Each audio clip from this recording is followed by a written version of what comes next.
യൂട്യൂബിന് വിട. സൂര്യയിലെ എല്ലാ പരമ്പരകളും സംരക്ഷണത്തിന് ശേഷം തികച്ചും സൗജന്യമായി സൺ നെക്സ്റ്റ് ആപ്പ് ഡൗൺലോഡ് ചെയ്യൂ. കണ്ടാസ്വദിക്കാം നിങ്ങളുടെ പ്രിയ പരമ്പരകൾ. അതായിരിക്കും എന്തുകൊണ്ട് നല്ലത്. അതുവരെ നീ ഒന്ന് വിശ്രമിക്ക്. അതെ, നിങ്ങൾ എല്ലാരും കൂടെ ഒന്ന് പുറത്തോട്ട് വാ. അവളൊന്ന് സ്വസ്ഥമായിട്ട് ഉറങ്ങട്ടെ. വാ.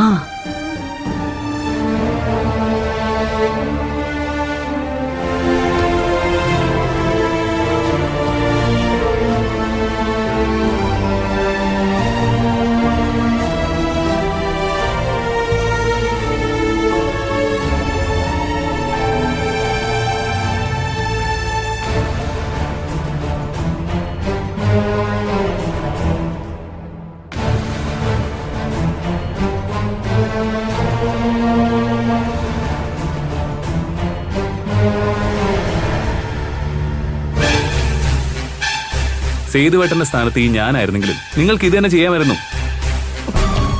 എല്ലാവരും ഗായത്രി ആന്റിയെ പോലെ ക്ഷമിക്കുമെന്നാണ് അമ്മ കരുതിയത്. എടാ, നിന്റെ ആന്റിക്ക് ഒരു അബദ്ധം പറ്റിയതല്ലേ, അല്ലാതെ മനഃപൂർവ്വം സംഭവിച്ചതല്ലോ. ആ സമയത്ത് ഒരു നശിച്ച ഫോൺ വന്നതാ ഇങ്ങനെയൊക്കെ ഉണ്ടാവാൻ കാരണം.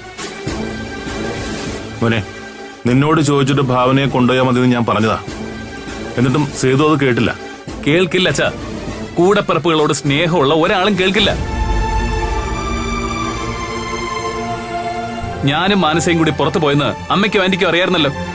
എന്നിട്ടും ഭാവനയോട് ഈ അശ്രദ്ധ കാണിച്ചത് ശരിയായിരുന്നു എന്ന് തോന്നുന്നുണ്ടോ? ഓഹോ, അപ്പോ ഞങ്ങൾ മനഃപൂർവ്വം ഭാവനയെ ദ്രോഹിച്ചതാണെന്നല്ലേ നീ പറയുന്നത്?